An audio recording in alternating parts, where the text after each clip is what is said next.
Welcome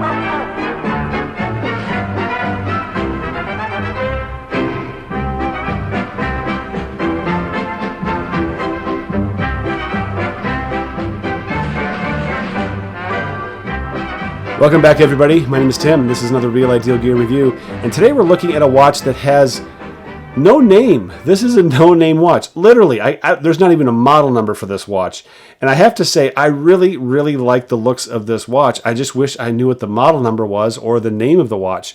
So, because there's nothing listed on AliExpress, I'm going to give it my own name. If you like it, say so in the comments. If you don't like it, say so in the comments as well. But I live in western Montana, and I am fascinated with underground mining, the whole mining industry. And one of the terms that they use in the underground mining industry are drifts. And drifts is basically a long tunnel that connects you from, say, the elevator that you go up and down on to out to where you're actually mining the ore. And so this drift is typically very dark. And because you're dealing with mining, and I'm in western Montana near Butte, Montana, which is the Copper King, the Copper Hill of the United States, we're going to go with the term the drift. We're going to go through the 5 things we typically go through, which are size, fitment, finish, accuracy, and then legibility and lume. Now, the size of this watch, I love the proportions of this watch. You know, I'm a big fan of proportions. I'm not that concerned about the width of a dial. I'm not that concerned about the height of a watch off the wrist, so long as those two numbers are somewhat in a, I don't know, appealing proportion. And this one definitely hits the mark. It's 42 millimeters across and it's 11.5 millimeters tall. So the proportions of this watch are fantastic. Now for the strap, in between the lugs for strap changes, 22 millimeters, which really goes well because you have a 42 millimeter diameter dial. So you need that larger strap. So to me, all the proportions are checking each other out. I think it's great. I think it does a great job. Now, fitment. When you buy this watch, it doesn't come with a strap or a bracelet. You're just buying the watch head. And I looked at that and I thought, I don't know about this, but it's also a manual wind. I love manual wind movements, and I've had good success, relatively speaking, with manual wind movements from AliExpress. So I pulled the trigger on this one and bought this watch without a strap, without a bracelet, and it's $60. I put a $7 strap on here from AliExpress, and the $7 strap is this kind of light tan leather strap, which I think is a fantastic look overall for this watch, because it just gives it kind of that vintage, worn look overall. At the same time, it has a very dressy feel. And when we get into the finish, you're going to find out there's a few things about it that kind of, it's not a total dress watch or formal watch. It has a little bit of a casual flair to it. So as far as fitment goes, it fits great. The proportions are great on my above average size wrist. For those of you with small wrists, that 42 millimeter may be a discouraging number for you, so just keep that in mind. It is a larger, dressier style watch. Now, what about the finish? Let's start with the outside with the case. You have horizontal brushing on the side case. You have polish on the top of the lugs. You have polishing on the bezel that comes up to the crystal. It's a hardlex crystal, not a sapphire crystal. It also has 30 meters of water resistance. So not bad, actually. Push-pull crown and a great grippy crown. It's not signed, it's polished, and I like the look. The overall outside exterior look of this case is great. It has enough polish for some dressy applications and enough brushing on the side case for some more casual situations as well. So overall, I think it's starting off great. Now let's look at the dial, and this is where the name the drift comes from, because the dial itself has this matte black, just nice, rich, but not too dark black dial to it. And I think it's just fantastic. Now, the coloring of the hour markers in the handset is really where the drift name comes from, because I think it looks like copper. I'm going to say it looks like copper. I'm not aware of the color being assigned to these hour markers or handsets, so I'm just going to go with copper.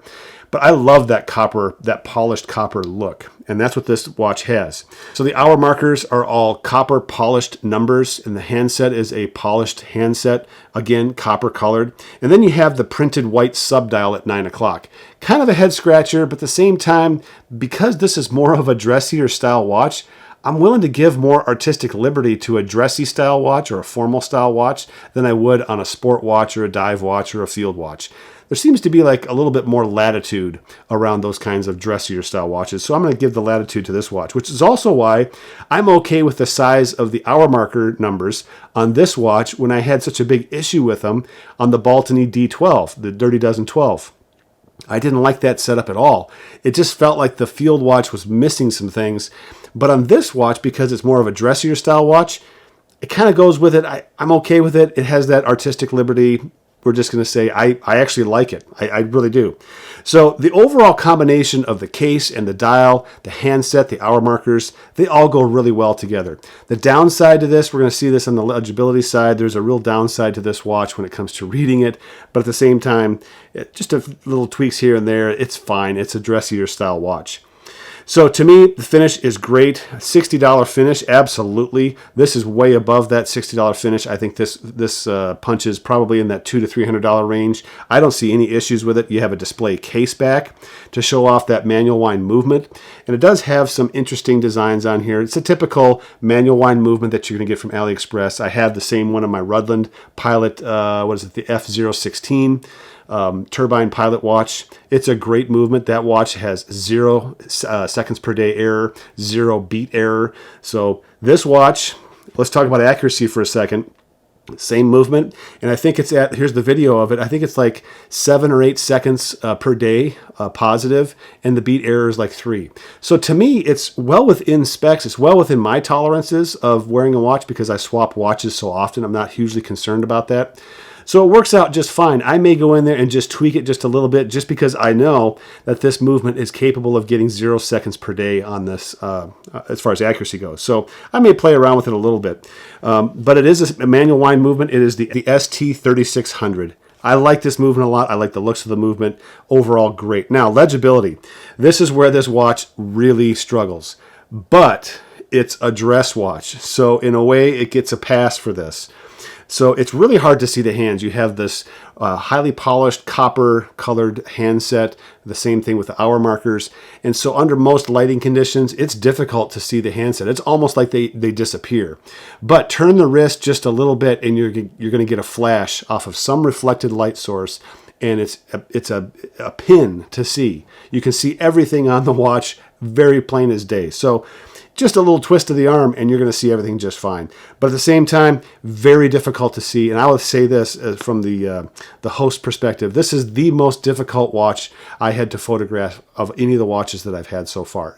Hands down. I had to have certain lighting conditions, certain reflected light in different ways just to show off the handset and the hour markers. It probably took me a full day just to gather the photos for this particular watch. So the legibility of this watch is on the difficult side. And it's a dress watch, so to me, it gets a pass for that. All right. Now, what about the lume? There is no lume on this watch. It's a dress watch. Again, the water resistance on this is 30 meters of water resistance. Now, what are the uses for this watch? To me, this is a good office watch, a professional watch. If you're looking at this watch and thinking to yourself, I'm going to wear this in multiple occasions, I think you need to be really careful on where you're going to be wearing this watch. I think it has great applications under circumstances where it's more of a casual use, office use, maybe formal use, but in everyday wear around the house kind of watch, this is not it. Even with this leather strap, it kind of looks like an everyday watch to me, but at the same time, the legibility is not there. So it is in that dressier category.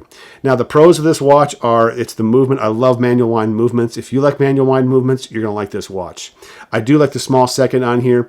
I'm kind of a fan of the printed white dial on here. I think that's still a positive thing. The handset, I really like the leaf style handset. And the numbers, they're small, but it kind of goes with that dressier thing. So the whole theme to me, that's a huge plus on the dressier side. At the same time, there's a little bit of brushing in the side case. So if I do wear this and I'm doing something that I probably shouldn't be doing, I won't necessarily scratch the side case of the watch. So what are the cons of this watch? I can't think of anything significant. Everything that I've talked about kind of falls in line with what a dress watch is. So to me, I don't see anything wrong with this. The movement is great. It's well within spec. It's within my tolerances as well. So to me, I don't have any issues with this watch. 30 meters of water resistance? Yeah, you can wash your hands easy. This is not a watch that you have to baby around too much around water. Just don't go swimming with it or in the shower or anything like that. So to me, this is a 10 out of 10. A $60 watch, that's a 10 out of 10. I can't think of anything on this watch that is off. Even the Hardlex Crystal. You know, for a $60 watch, you're not going to get sapphire. So that's buyer beware. That's not an issue with the manufacturer. So 10 out of 10 on this watch. Put in the comments what you think of this watch.